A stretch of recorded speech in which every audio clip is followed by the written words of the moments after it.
नमस्कार. राज्यामध्ये 1 ऑगस्ट 2026 पासून राज्यातील महिला ज्येष्ठ नागरिक किंवा अमृत ज्येष्ठ नागरिक यांना एस-टी महामंडळाच्या प्रवासातील सवलतीसाठी एन-सी-एम-सी स्मार्ट कार्ड बंधनकारक करण्यात आलेलं आहे. 1 ऑगस्ट 2026 पासून एस-टी महामंडळाच्या माध्यमातून दिल्या जाणाऱ्या सवलतीचा लाभ घेण्यासाठी हे कार्ड असणं आता बंधनकारक करण्यात आलेलं आहे.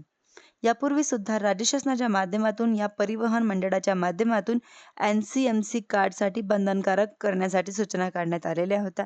याला झालेला मोठा विरोध पाहता आता निर्णय मागे घेण्यात आलेला होता.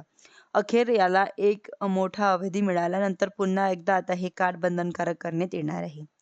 राज्यांमधील महिला ज्येष्ठ नागरिक आणि अमृत ज्येष्ठ नागरिक किंवा या प्रवाशांना नॅशनल कॉमन मोबॅलिटी कार्डच्या माध्यमातून दिल्या जाणाऱ्या सवलतींचा लाभ दिला जाणार आहे.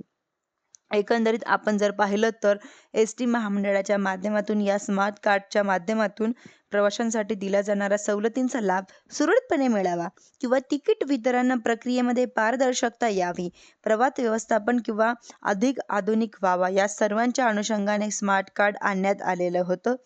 आणि यांच्या अंतर्गत आता लाभार्थ्यांना 1 ऑगस्ट 2026 पूर्वी आपली नोंदणी करण्यासाठी आवाहन करण्यात आलेलं आहे. एकंदरीत राज्यांमध्ये 4000हून अधिक स्मार्ट कार्ड केंद्र येत आहे व वितरण केंद्राच्या माध्यमातून ग्रामीण आणि शहरी भागातील नागरिकांना नोंदणी करण्यासाठी सुरू करण्यात आलेले आहे.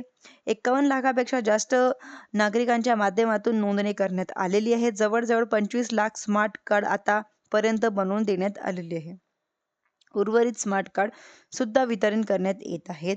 आता 1 ऑगस्ट 2026 पूर्वी महिला ज्येष्ठ नागरिक आणि अमृत ज्येष्ठ नागरिक यांनी आपली एन-सी-एम-सी कार्ड म्हणून घ्यावे, हे आवाहन करण्यात आलेलं आहे.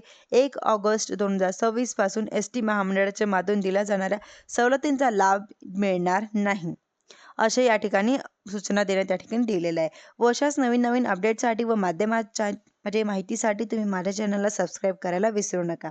धन्यवाद.